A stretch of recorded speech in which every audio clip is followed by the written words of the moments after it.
fam eso eni abraso sekese bo ayensa aka no ene awie so madam esin konya na ensema do etwagu ewo yeman emu sanso so ana afen krofo ama eso no yede nyina ebesum yetiefo ene awie so dia busuafo esin konya na etena ase a ensem no doso ana de eso mu wiase nyina beti yenka ewo yensem emu a abefo kwantempo internet no eso no www.nycefmonline.com pachoduwa ensema yede ebremu eni afofobia aka obetumi akenka bi ho sanso so ana obo listen life no so a obetumi etie bi so honom na yede videos any pictures enso so apensema hodo yede eba no hunti yabone bede e de ato ye Facebook page wo obo ada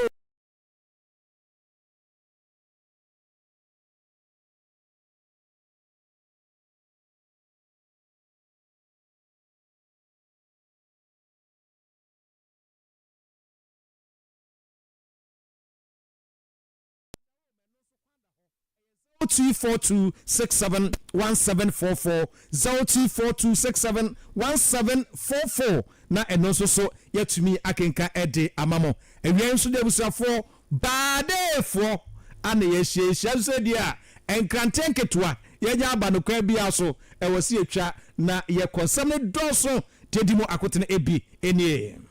Reverend John Tim Fojo na ekasai woso obesre yenuano mo ekopa asra adwumakuo ni mo akɔhye manne babe sensia free mo no betumi a ko mo ntwentwen so ansa eno ana ekuo bi from say Bureau of Public Safety enso ede atuja say we say aban eye hwehwemu efasa enseme ho na nkrofo bi a omoho ebebo mu so manyo omadwuma ye no we say asotwe mu oden eko edema wo mu pa enu ekoba asa meye bijabija no ene da etoso mienu ni de bacho bibia ededa na kwemu a ekoboko abisafo na enenso so ayeda kese a enye asem ketu akwa na se kase enche ene emrahye bedwani na onukre so eye osoafo hwe Ghana yesika semsem eso be kwa kopie mu ewo eye emrahye bedwafie emumiche yewura atofos na omei akohoma bosika emfiempimienu ene aduonu ensia de ana ode kwatudwa emunsem ene sede sibe kono abisafo yede hompompo so nyina so ebetumi ede asomo wasansem ni mo na CEO Edema Bank Association Ghana Association of Banks watchem chese sedie sikasem tia pote no ene urato force no kwa womyehunu na eno ana yewura kwadwo oponkroma a enkane na ono so ehye eye amanebo hosem eso so acheche nadwe ede afa efribra Ghana for ede tumi ehye NDC for samodin ba omu abo ene de omu anyamie no eno so wacheche mu aseye hwe man kwadane nipa ye die nsem so de omano atum nano de siye ewo Elwak Stadium no Ekobia from say Parliamentary Network Africa eye adwumaku a ehye aban ase na ase ka say omu atwe krata de akoma speaker say emrahye bedwafiem hodom no kame aye say enkofo bi hodom a omu emu ade omu fa boge enye swan enti speaker ehwese wode mra be ye adwuma na obi a obe na adwe say omu ade bia no emra so ebetumi ene no ede abusafo ensem ne de doso ana yede eba kakra ya na ya pone ho ede amamo bre ekwa anim no de aka nyina so yede beto so atumi ede amamo wagyenche 0242671744 0242671744 yebekenkan ede amamo na awie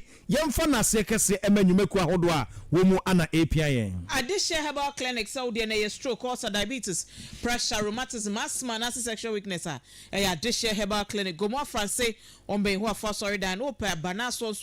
bo ewura hono mo frɛ 0545042121 na yetimenye so works by te ho na ye kodidi sɛ ye mo sɛ yampesi sɛ ye banku for ni chimo ɛwɔ ho ensa no so ni ano eden de mu emrɛ de ano ede ne nyina obenya bi ɛwɔ ho ye wo pizza shawarma burger ebia opɛ no so ye be ye ede ama awia place order no I won't be to two anamo ma place order no na de ohia bia ye mfa emrɛ wo ye wo Rabisam Junction Winneba and face Charles Beach Hall for 0594-668-688. Yebejo so afei one family clinic say ebano endompemu yare dia eho eniom last stop one family clinic say pain expert any from Munti or Quenchi, which Bramo, Ukoto Dre, Waposo, for Nichim or Edebi Bidro Croje, and our air saw ya de already for dear Nipa Dream, Niasha Baby, a Yao Yano. She share your chakwai, a Guna Sword, Crom Police Barrier, and Latter day Saint Dino, and a Dinshin, Kumase Patase, Estate Junction, as if for Suso, Yo Mozama Junction, Chifu Prasu Duwa, Ye Ne Pacific Filling Station, and a D and Shenim 0248 331 331 na Yetumia Joso. Ebusia Nyumako ya Daruma, and then the Aviay Jasu Kwaso, Ye Deka Sebono, Esomo Bidi, Akosia, Abuaje, Ahinkra Aqua, A4, meaning Kwabena. Nyameche ana ebusafo yede ensam e ba koso se bibia boko kwabra dom ahweye ni experience akwasi nso ho ye nyamede na cheye manu ne ho ye asembe no wano kwabra kade o wano akwasi akwasi enche na wadi 1 year sisi ene 13 24th na this month yeah hey 24 they say enti baba birthday ade obi de jin sensor no wanya why asemu akwa no ba tu sisi e o ba betu wa be bisa say na wo wanya me no Eyosia they ti hu ni oti ewu 7 no 24 for ho okay nanse ye o ka se wo kwa be nya nanse asa wo kwa be akosia da we senche nanu ya ye no we ya ga so wo kwa ba me fa chire haba a wo ba ye afiedru am so for dem say ensebu chemo no ye fa to aso emfa emamu awie Wutie nice. Edio kron ene ati konfon. Wutie nice. Edio kron ene ati konfon. I'm so for madam many dim ene albase kwaso ensemu nchemu no sen ana esi etie. Na etie for beka ya nansentem ana ebebe todwa se Ghana ban aye ne se emfie kakra entem enie no. Kamia ye se enkrofo ye fa wo mu ewo eye soja adwuma emu no ya na akwa ye kululu ebi mo ehyehyɛ baabi obete ane so ya fa soja fo wonte obehu anu apia bonten obi si wo ye soja ni so hef ofa hefa ana eko train ni nyina na akwa ye boachi bidin na busafo abai ba ye ana ose wedi obiemu ama Ghana fo nyina obi a wani gye ho se opese owura military anase soja adwuma ni mu bia no so watimi enya akonya tu obi ekwade tu ene forms no enkrofo to papa I emprempe nipa mako be se empem aduosia 60,000 ana tese ne forms no matota omuso pese omuko eye soja adwuma no emu na enimu na mpanifo ebi ekwato no se na otwe emu wo mbekwa akosia na wo mu ayenhye ahodo ahwese wo mu a wo mu qualify no wo betumi afo wo mu aboa ama bibia atumi akoso a na se de omampanyi John Dramani Mahama ehye bo eye emfiempimienu ene adonu na abato ni mu no wo ene se mantemu bia no ade se exercise ni bi ebekọ so no se de be a enipa no so enko bodompem ewo baabi faako nanso abusuafo obi nim de esi yekopie mu ewo enra enkna pumpuni mantemu Ewax Sports Stadium na enye asem ketwa ene ese enipa ebo peso amatese baabi a wo bie wo hwenimpo na wahome afa no na tese ano eden ekoba ne sa no ede haw kese pa ne aweho ene de bre o men ya enkra ye ba ye eche se enipa pole mako bese ensia ana abusuafo wo mu etoa nananom ewo ensia do adentia a soja adwuma ekwan aba wo mu ekwa kope bi aye enipa no abo abusua matese obi nya ba bi mpo ana watu ne na ede asi eno ana akofa atorenchem so ede abre oman enyina na abusuafo fin no a ebepum sampempenso mpanifo do bebre na ana acheche omadwen ede afa ho ebum echesa na mo ne hye a mpanifo edigu akwansem se mprediasa enya de se etumi ewie eye peye na opanyinkese ba kwa oye executive director a wada Bureau of Public Safety ano eye yewura Dr. Nana Yaw Akwada ana one nsantwofo atwe nkomo ana wode atudwa se wonde wagidie pa se subo bi ho no ma ɛne military fo no ana wo mu edi bebo wo mu sanse se military pa ebeye dwumadie kese eti sese na wo mu entimi anwene se ebia edom bebu afa so ama nipa bebre beba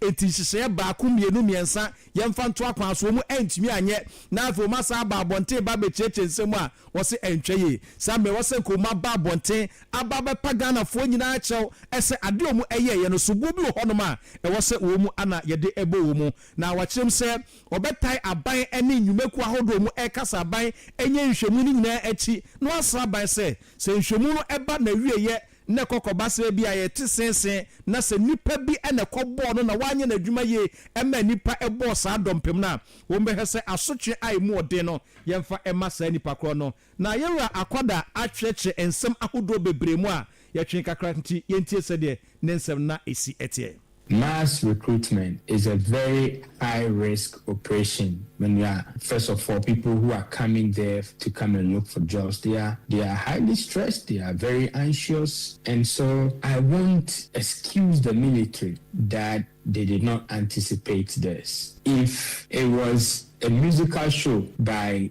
Shatawali or any musician, they could be excused by saying that they did not anticipate such crowds. The military do not have that privilege. The military are trained such that they are doing what we call situational appreciation by the minute. So we will not buy that kind of excuse. The truth remains that the whole process, the very little planning went in. The people who were supposed to ensure that risk assessments were conducted by the minute failed to do it. We understand that as early as 10 p.m. the previous night, the numbers started growing. The military failed in this regard. And I think that if I said the military, using the military in context of the armed forces, they failed in this regard. And for us to have learnings from this incident, we will need to investigate this fully so that we'll be able to place the learning stones at the appropriate places so that it does not recur. It's about time that we have in place a national policy or a national measure, something that should guide us whenever a lot of people are going to gather in one place. We do not have any such thing. The fact that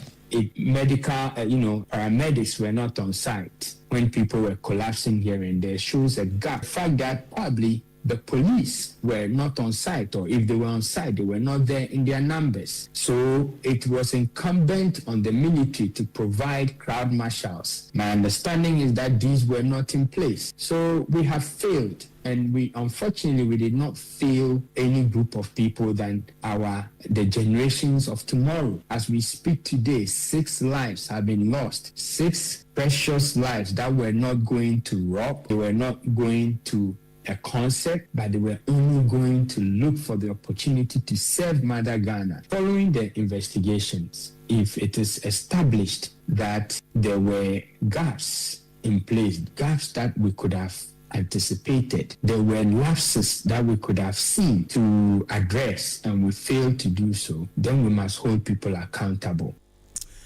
Absafoni Ekokotie ye Executive Director of the Bureau of Public Safety ano yewura Dr. Nanaya Akwada ana no etwe enkoma wono soso de adwinche tujwe akosua enti video ya ye show Facebook yi ne chese omo ayefro soro ho no omo mfa gate mu no mo stadium ho David omo ofro wo asi inside gate stadium ni na fatam na gate ni emie main gate ni emie ebi muso pese asa de achi awie bo ho David emie enkan Elwak stadium ho ya awie bo yi ni emie yi enti sadi padom ni nyina agu abonten nti ebie na omu komu no ebi betete biti so ene ebi ete biti so yes enti how kese before say 6-7 bebo no empanifo na eso omo hwese ene yebekọ saa dwumedie no no mu hu se dipa begu abonten ho na nipa ne bi mu call 2-3 na enna ho match no mo de o ma de do wo mu fie efas na de che be no nsia no no mu mai no mu mai Akosi arehosem o arehosem papa say papa can say the obi ankokro no bo Debi obi ankokro no bo obi anko ebo ni bi ni Debi okopa adwuma be so Ghana waje no form sika so ma meto forms wa beto na so be fa na adwuma o ba be hwese adwuma na be fa na na say yemfa no 4,000 nipa 4,000 4,000 ne efa o 16 regions ni nyina na say nipa e wo akra yi nkwa bru 2,000 so mbe yim there be ntima yim na maton forms dodo no maton forms be say 30,000 Omo ma qualify na omo nyanya message 30,000 ba mo ye screen ni sa ba be wie say nipa be 4,000 penny be fa o iti ade na mo ma ne ho haza Since ya na mo dey connection no. Oh. Since ya na mo dey connection. Akoso connection na nya fine. We na ye best way. By yourself. They want to are you 5,000 crap way. Yes. What I say? Nti so 200 cities 200 cities ah. Odi we twa ye mfa na wasa akwa ko mfa so be na onya ye. Mfa so be na onya ye. Odi asama sa brebusia. Brebusia. We misusu se sa ankrofo nsia akoso wo mawu no. Wo mabusuafo bi o mpese wo mu kosoje mu na wo se wo ye do mu hyem. Oh yeah, sure some mensa. Me misusu say. Okay. Misusu akose wo se ye do mu hyem. Okay. Because wo mu awuwu a enyo mu ape no mu de de ewu ye. Enti se ebi mu abuso ne bi mu qualify say mu tie and allow word no mu qualify a. Qualify. Yes. Debi nyese obi a ne kokofo mu shares mu say betimi de ama abuso na de apata abuso akose areho pa yento aso akose a Emsia yeda so enra hosemo I see ye wo enkran Elwak Stadium yi emo na eno na opie mu mra hyebedwafia ranking member on defense ewo parliament Reverend John Tim Fordwo eno chemche se da bi o na adechi nei wo mo enra wo man wie no mo sa kwato aso na da bi o wo besere ye nyai yen stop it yen put a halt to it yen nyai sa yi screening ya wo mo koyi a stampede abemi eka wono nko anka yenyan na empanifo nyen hwehwemu hunu adekode pote ekofa stampede no baaye se ne ye bo aben prr ena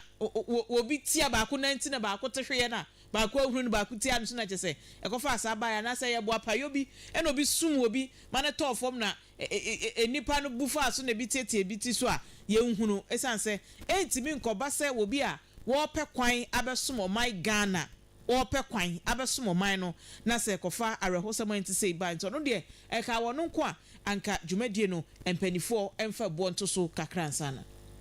Those are the first time we've done military recruit fire in this country. So I am calling and appealing that immediately the process must be suspended. Let us halt all the screening processes across the country. Let us prioritize lives first. Let's save lives and come back to the table. Let's investigate it fully to ascertain what caused it.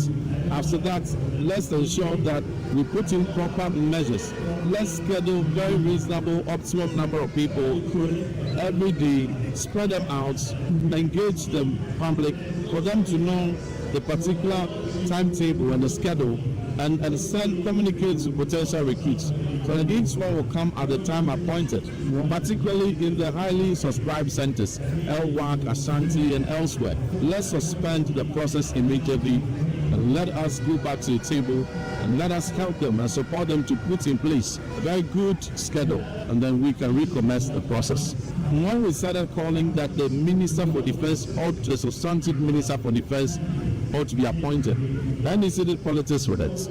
How can you combine Ministry of Defense with a busy, complex ministry like Ministry of Finance? The Minister of Finance is busy preparing for budgets, and here today see what has happened. So there's a serious crisis in leadership in the Ministry of Defense. Nice 90.7 FM. Na so de yen nyina ye nimsem se no Ministry of Defense wono mrora kesela to forcing na tiachire ehwechire se kosi so mampani ebeyi obi foforo no eno na orantim fojo chem chese ato forcing se na mo de se posi ma no ato forcing ani abre a wo hwe my Ghana sikasem enti betumi a enkasa dibre no monji mfi ato forcing nsem ansana na esanse Dr. Kesel ato force no na ehwe kire say acting defense minister nti what they are to judge him and rather see any day a rather unfortunate woman and who say basis crack I offer to wrench him sir to media but now and penny for a year you move to me be a son say woman who say if you sign SCBM and cry the any dear more chance no man to my hold on the dear said ya air corner a cobble nutty and penny for a your family. I regret to report that there were 34 persons who were direct casualties, some of whom are potential recruits and others, Mr. Speaker, unfortunately are not related to the enlistment at all. The Speaker, out of these 34 casualties, 6 persons have been confirmed dead. The Speaker, 5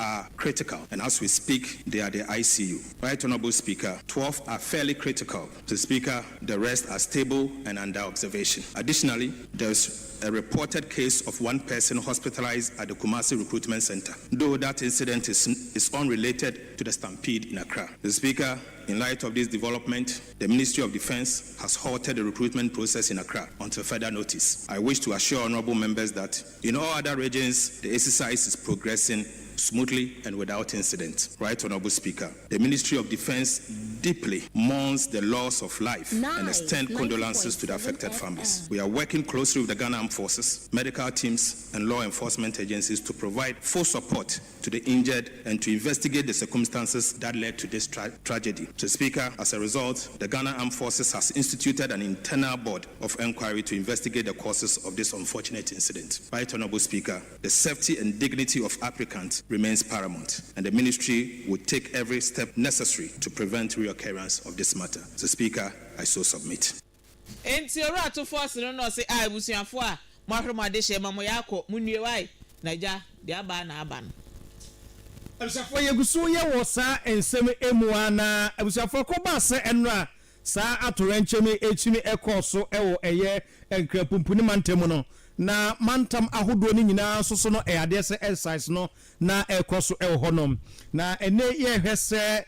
mpanifo eto aso koso anase se anamunsem sitie amanba eba chese mantam ahodo ni nyina no abusafo dwumede no ekoso age se enkrade no nko a ana wo mu atwentwen so kakra na nokopiem ewo eye asante mantam kumase eye baba yara sports stadium a eho ana te se exercise no so dai to sumie no esi ekoso enye asem keto akra na enipa abodompe mo hono so edoso papa ama opanyikese a wono eneye station manager edema Ghana National Ambulance Service ewo eye baba yara sports stadium hodom yewura Jafar Abdullah enen central fatwen komo ama wode atodwa se enra de sinkra no nanka bi so eba besi ewo Kumasi sports stadium hodom ama nipa mako bebro bese aduonu ana eprepraye na nso so ntentem na no omo ho ye ha ama asupiti ahodo a sefata nyina no omo de omo kɔ hɔ no ma ene omo nyina ɛho ɛyɛ ɛda akoye da mienu a ɛyɛ na a omo hu se bibi esi nra no ɛwɔ so omo so ano nti na de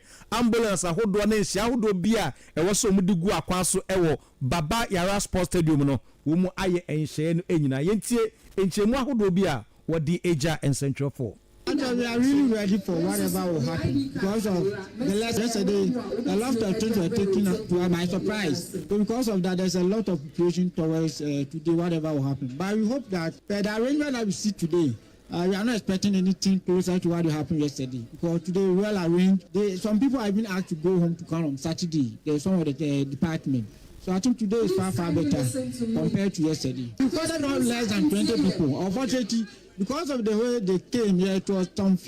kind of stampede. And because of that, some of them we couldn't record the name. But we transferred like 6 people to Tech Hospital, Kumasi South Hospital, and Formina facility. The most serious one was sent to Formina, and later it was transferred to Pomfanochi. And this morning we confirmed that the person is doing well. Wei eye Kumasi Baba Yara Sports Stadium etisi akasa djumane ne eguso a ekoso honom na so empanifo chese omode nhia hodo egu akwaso a bibia bekoso jojo pa Yem free asrafo mrante ne maba we mu na yemra o my Ghana akohumabo sika emu na wei eye 2025-2026 akohumabo sika osofo hwe sika sem so Dr. Kesa Latu Forsen adwuma ko anya ne semra hyebedwani na wonukro ya yoso afo hwe my Ghana sika sem so wode ba betu yanim enedua 13th November na yɛhwɛ anim sɛ hwebe no mienu kro hɔ nom ne de obekwa kopiem ewo emrahye fie no de oman na ko homabo sika no akwakoto mrahye bedwafo anim na Ghana fo nyina etimi enya bietie na eno opani a wono na CEO edema Ghana Association of Banks eyo owura John Ewua ede atudwa chemche se obesre finance minister ene wo kono wo nsenka yemu no maye nhunu wo my Ghana ne sikasem ne gina bre pote na fe maye nhunu se de eniema ekosanse ene budget na obekenkan no edi ko wura mfimpimienu ene aduonu nsiemo na ye ko sha afefoforo asesa no ene betimi aboa ama amanfo afiro mama so edi omusika ababehye afinu mu behye o my Ghana nso mu esanse sesi ade afi 2025 ye de akwakogu enti se obi a ye ne budget a wo ye de ewra 2026 mu enti se o man ye benya investors o se o man no ye sika se mekosen o ejina ne budget a obekenkan no so enuti obasre owra to forcing ene me hunu nsamiye experience we've all gone through in 2025 is the level of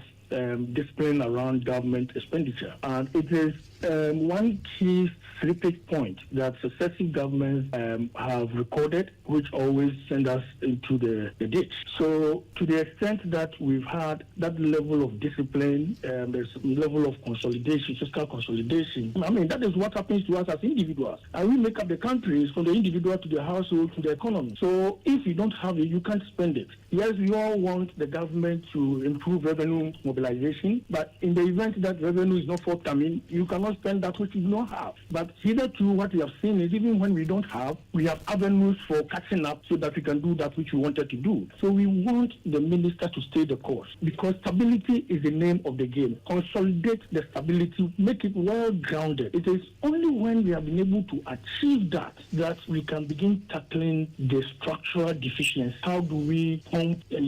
ammunition into the industry? Because as you speak, Ghana's GDP composition is not reflective of the country called Ghana. We are a developing country, but we have a GDP makeup of Germany and UK and this advanced world. Ghana's GDP makeup should never be service leading the pack. It should either be agric or industry leading the pack. That is where the jobs are. The service sector is a derivative. If industry is doing well, nobody will say hotels should spring up. If industry is doing very well, and all the other technology and banking services, financial services will definitely come along. But we have leapfrogged and we jump from agrarian economy all the way to service sector, which must be corrected. Now you can only correct that when you are well grounded in terms of stability and you have a program that tweaks how the structure of the economy is organized. I would expect the finance minister to talk about consolidating the gains and also begin tackling the big elephant in the room, quality jobs, and maybe in a moderate growth environment, because you cannot always just because you have stability, all of a sudden you are going at 10%. No, that will definitely reverse some of the gains that we have had. Consolidate the gains, but begin tackling the structural inefficiencies we have within the country. Enti Ewura ana wode to just say ene se finance minister oba maye hunu sanse se investment in eba na investors in studio sika we show mine mu afie de animu ya ene e de chire na ensememu ana osofo enkane na ohye amanbo ho nsam eso ewo NPP aban emu yewura kwadwo oponkroma onu kwen suso na emrahye bedwani de mafo ase ayobi abato empesua no so enso edna no atu nsemu bie na wose ohwe aban ba wo mu eba aban mu bese abosome edu entemni a obetumi akase economy ne de womu ama no agina ne naso atese ne niema edidadada na kwamu ye pa na se de Ghana fo ebesi ehuhu faso ama eniema etumi aba fom no eno ana aye dinti ewosa aba no ehwe na sansa kyen no sa niema nyina na omudi hihiem na eboa ama bibian etumi ekoso na wacheche na adwen ahodo bebre ede afa nsema ahodo a wosusu se enne finance minister ede betudwa ewo mrahye bedwa fie no emu yentie na no disem ahodo no ebi anytime I have an opportunity to speak on this, I try to reiterate the point that what the finance minister will be presenting is two documents in one. He'll be presenting the economic policy of the government for the year, and then he will back it with a budget. Very often people ignore the economic policy part, but that is actually the policy direction, and then he will back it with the budget. So we want to compare it to first the manifesto of the NDC, second the budget and economic policy delivered last year. The economic policy and budget that they put out last year, like I mentioned earlier, the first objective was to deepen stability because the exercise to restore macro stability had started. And in fact, if you read the annual revenue report that the finance minister has presented to Parliament, and then the annual budget performance report that he has presented, he concedes in it that the exercise of stability had started. So the thrust of the economic policy was to restore or to deepen stability and then to start some of their programs. So that was the bulk of what they wanted to do, to deepen the stability and to start. They backed it with a particular fiscal program. By fiscal program, I mean a program to raise and spend. And you also want to look at whether or not that fiscal program had the capability to deliver on the economic policy that they had advertised. So if you look at the fiscal program that first of all, in terms of the economic policy direction, solid. This is what you would do in the first year of your administration. So the economic policy direction, solid. Now look at the fiscal. The government rolled out a fiscal program that sought to tweak some of the revenue handles. In essence, they removed 2 revenue handles. They had advertised that they would remove about 3. They removed 2. Publicly, they mentioned that they were abolishing 6. But 4 of those 6, they were not taxes that were being implemented. So they were yielding 0, like what they call the emissions levy and all of those ones. They were 0, 0, 0, 0, 0. Only 2, I think that was betting and then e-levy, were the ones that were actually being collected. Now, once they did that, you should have an expectation that they were going to have revenue shortfalls. Economists had projected that they were going to have about a 6 billion CD revenue shortfall. You remember the finance minister said that they will reduce VAT retention rate from 6% to 4% to close that gap. Yewura Kwajo Opon Kroma anodisem eni. Na yada so gina na akọ homabosika finance minister babe dwedwe mu ame yehunu na etua mu porte no eno na chief executive officer Edma Deluxe Finance Ora Joe Jackson edi atudwa na oche mu chese ene wobasre finance minister wo bai die ma yehunu se de ne emekọ sanse efisa ban yi baye obo ne homoden said ye ebetumi ma akohomabosika no se wodi tudwa se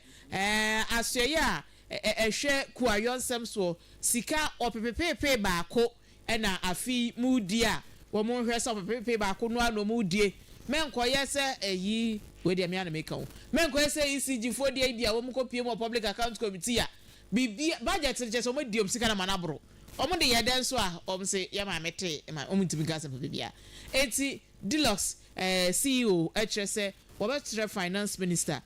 wo bayin so omi ehunu se besiabo no wo mo besia no kura bebre wo mbebo kura bi a ketua bi ye mo besia no bebre se de timamufu a ye wo man ye tuato a ebe hu se ampa mo ye tuato ne de amom no ye discipline wo mbetimi ahwe sika no so ye e de CC oh my Ghana. At this moment, the key thing is that the MPC is still high and the Ghana reference rate is still high. And if you look at it, banks and financial institutions, those are the benchmarks they used to lend. If you drive those rates down, then they will natural competition will drive the rates down to lower levels. Remember also that the lending rate is a reflection of the NPLs also, the non-performing loans, the loans that are in default, the loans that people have not paid back. So really, rates must come down. And what will make the rates come down is the continued established. And by fiscal discipline, I mean the government has to look at continuing the practice of not spending as much as it could, not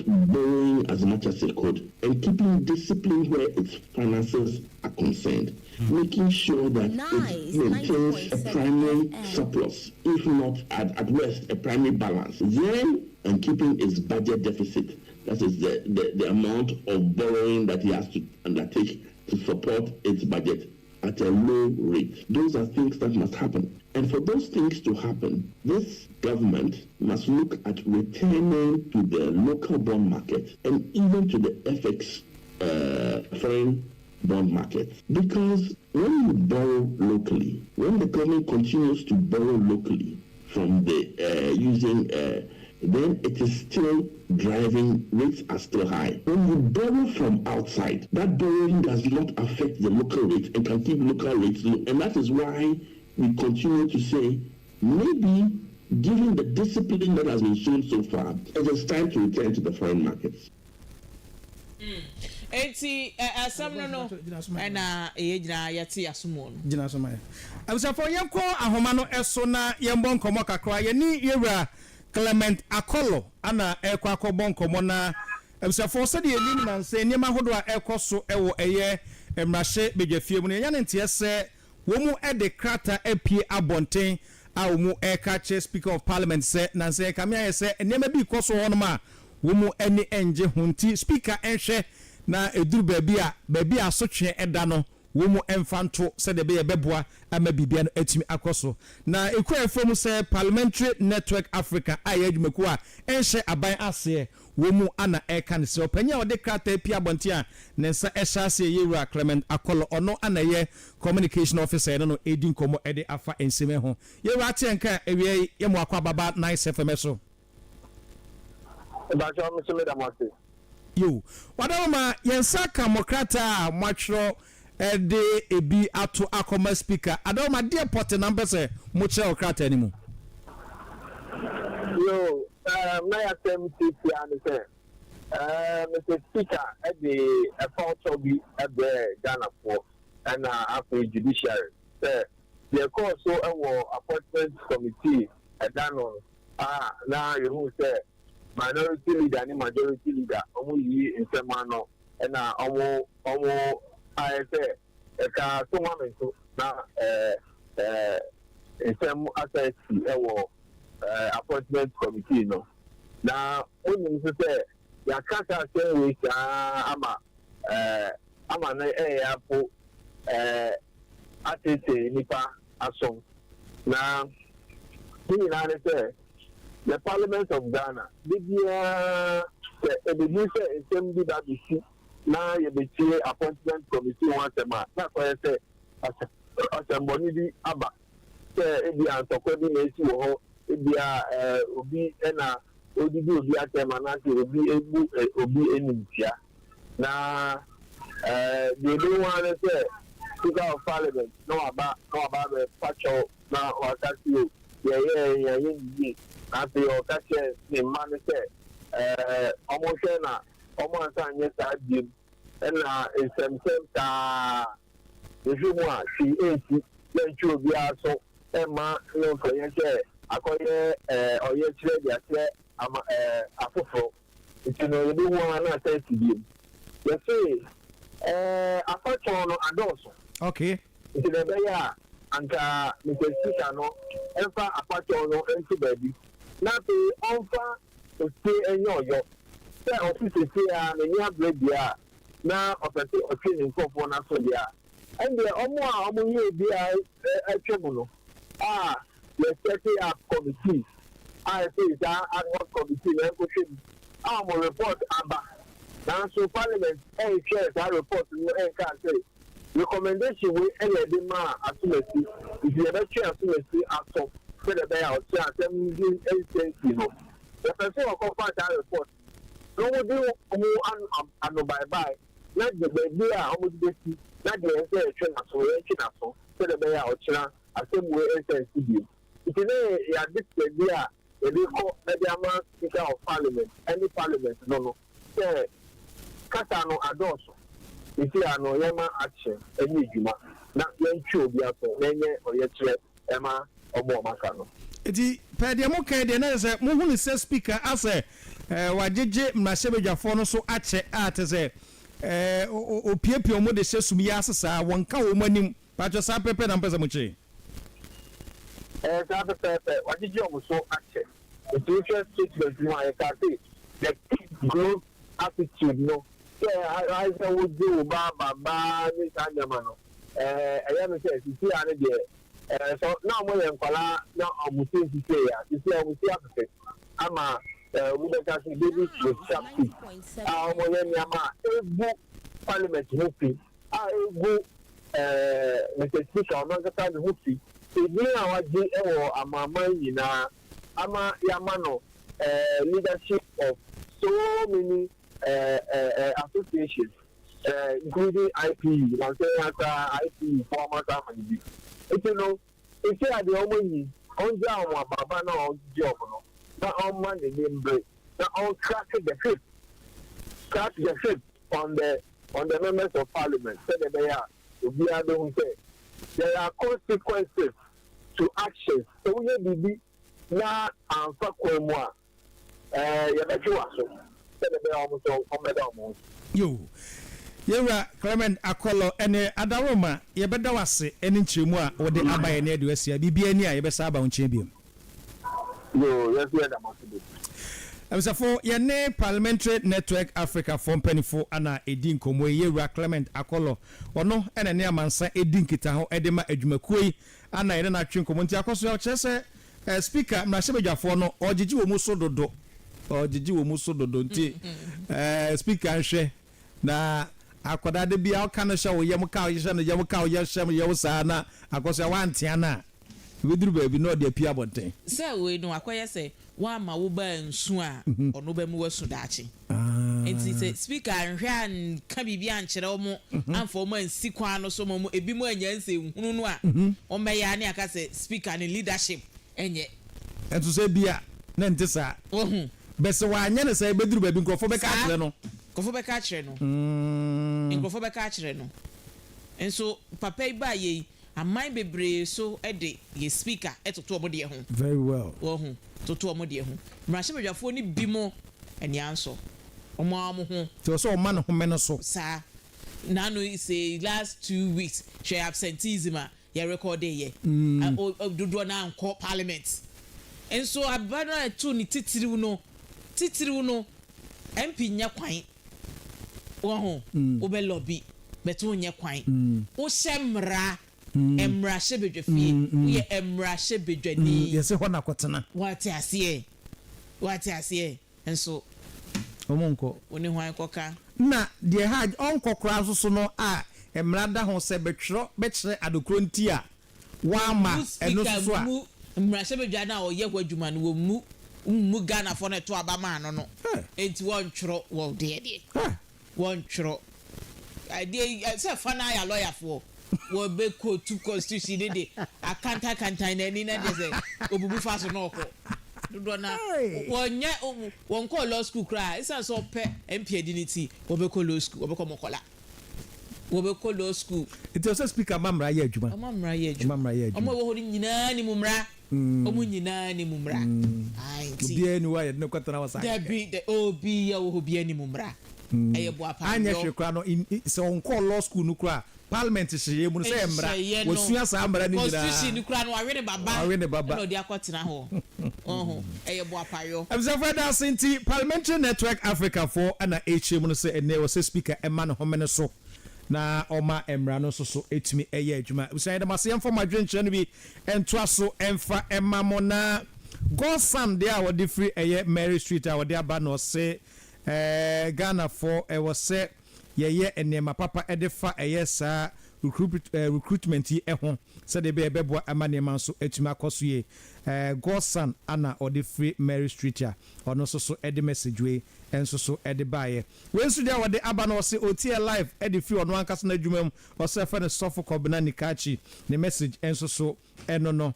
when so dia wode e baye no se nice news no fantastic na o se madam A4 why fresh pa no so ede message we enso so ede e baye when so dia wode e baye ano se news no fantastic ana aye cool to say the weather no esi aye no na wa fili papa o say yenkoso ne ntu janesa o say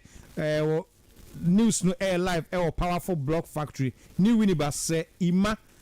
bedu ana no so ede sa message we enso so ede abre we see that what aba no say good afternoon Mr. Nyamecha oni A4 meeting live ede free eye Osborne City na nchakese enconfirma eye na damfo efene John awo Jata Krom ana osenso ede message we de ebreye we nso dia wode eban no say good afternoon kwabena woni A4 jaso kese body red news ankasa na osmo nkoso ntuja na sa nyankopon enkoso enhira mabusua ene adehia wo mu ewo kwesi twi krom KTK we free teacher edu KTK eho ano no so kwesi twi krom okay nti teacher onso so message no yensa aka ewa hanum senti yeda wase papa we nso dia wode ebaye ana ose good afternoon sir nyameche emeyere enfio na yenshow Ghana pa obi ase yenkoye investigation after 60 years Ghana military kofan kofo a yentumi emfa nhye ahodo enwu ho emma asomdwe entumi emma so sha posifo dia omuye buboni bi ama ebi mu ko eastern region bi mu ko emiamia ahodo na eye na afa na ebi mu se yemede yenye investigation na emfa nkonkusi hin o se ye frɛ no eye akoso apomaze ana odi we efri eba ya ono so ni message eno no na we su dia wode aba no se yenkoso yemoa aban no se de be a ebeboa na amamu no so atumi akoso na wo se 2026 budget no o expect se aban no ebebiebie enwuma bebre na sidi no atumi agina ne naso na aboa ma bibia atumi akoso o se efre no banda moro otie live e the free guest ase ana ono so e the message we e the ebaye we su dia wode ba na o se na expectation ene se budget no wasre aban se wini baso do kwa no mpanifo hwe atokwa amena o say nkahwe what is do kwa on so do kwa me se NDC pa nya so do kwa on akoso ya umbeti ahia tan se so do kwa 4 years beduru na NDC say omunye so do kwa na yensa ntwe 2020 ya umbeti am ya yemukro yi mu na no metika mu akoso ya enkofo wokad mu di nkomo sai radio station e wo wini bajanhye no MPP waso ebeto aba na mu di ekwan yasem wo mu kaye na ni o medwi su kakra ma ye NDC ba ye wo mu nka wo mu ntimi nka de obedi ntimi nka na msiyo se wo ka no ya ba beto aba no na nya hwe ni contractor no wo ho no machines wo ho it ye ka na chese ye boni tuja se contractor no we machine we ni ho wo ka kire hwan na iti akoso de ka kire eye minister our central region minister our central region highways for DC for wo mu sa ekwan no efa wo mu eho wo go eho ye Gomua central ene agona Gomua central ni na Gomua central krabi na ye futu mi wini ba pe na ye futu daka nya Gomua central ni na ye Gomua central ni na kosi sodru ni na Gomua central ayi ye hefa baby omuji take it ni hefa awo ya agona enfa ekwem krom ne se kwem krom eho no mo ko ne ya ekwa kosi jokwa ni nyina Gomua central ni wini ba pe na ye futu eti MMDC isamu wo highway for yo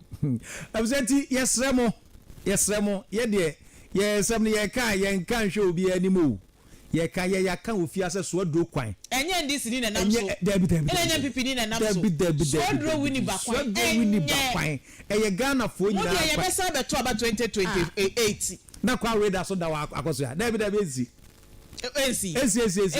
so do wini ba kwan ye besa be twa 4 years na kwa reda so da o se ye beto aba mesa di machine abesi wa bedo ama ye pene akoso be se anke be demonstration ti aban no yo wo ma bedo ho ama ye ne ehu yanim so do sa kwa ketwa wi na free kaso ade kopem eye sakura de kwa mo de ama contract na so do kwa wi mo pese mu si 24-hour economy market wo winiba mu si bi wa sebu mu si bu na enkofo no be de no makodi dwa hefa no mu fon konkodi dwa no akoso ya we de NDC for pacho enunti o ana MPP for hweye ana mu hwe mu ntimi nya na Ghana force mu nkotena se ana ya pam mu be ye de na ye de amamu excuse bi ani ba bia excuse me 2028 o ma be do ho am ye hu ye akoso na ebo monye sa okay we say friend say you ma we tie live SH live e the free United States of Asebu or say nkoso mo adwuma or say say Mauke Asebu ano no so ebutu a what the message we ed by or say yes Ghana hankwa anata se mra sebejafo ye hu de sebi mprade asa wo mu okay we so dia wo de no say and or say please today is my birthday wish me well Madam Anna CEO awoda any Sam creation any Sam's creation nti Madam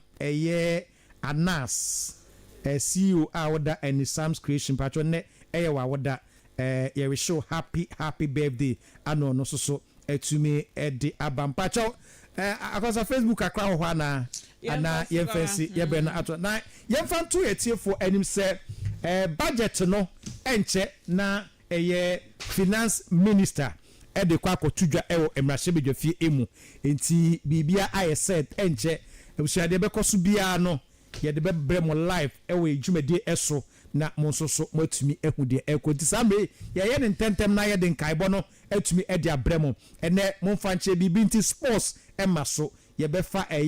budget no nti trawaduo no ho na tie akwan hodo a wo mu bebobo enhia hodo a aban ede egu akwan so constituency die ka ho anaze ebinka akwaso enu se na ano na me program bo hot issue so no be fair say DC ahodo ni nyina ebu adwuma na Agona East DC de wa sa batete o de o bi na yo na akwan kro mu ya kro obu ko no wa o siskani ho eti o mu ntiase nya na me wa so obi afra me ase DC say na me na me ti radio so ana ne me ye no na this is how na afra yi na say tell me honorable wa president go focus enti honorable be you ano ene bra ne be nti o se kire obeyi na no honorable so ba be yi o se kire oba be yi na no eti honorable ye ma obi so ni di watem da na bi yenye sa na sa ni pe your friend ye kura no ono onko DC no obi na aka no wate unim se nipa no fair cross me so me catch ne say ene ye beko DC ho ne na kokasa busa no asem a wo kan ene se ayi konkonsanfo yi o ma record the corner da o ma me se me wa ne ayi Gregory ene na ma radio reach say radio gets results go vote me say o see DC se masa wa ye no DC wa hawe de only DC nkasa hey DC ochina bra eti me se china o ma show no so na o ma meyi na no na eja abato mpesu aso ye hye nim ho bebre nti ebia na waye bibi mpa ye hu ya eti akoso ya ye fancy na ye nchia obo ene abante fancy PK ene Holy B omunyina dawo ana ebua ya itimi ko Facebook live ema wonsusu unya bi ehwe akoso ya mfa nkai bo no ento aso na afi ye nkofa mrahebedwafie mu budget no emretifo Halixtum this hand hotel so ye jojo ye ho ho no msan se okọ baabi na wakojojo ho a ese very conducive very conducive free wifi no ema manage ho no mo na library we ko ho book bia pesa o kan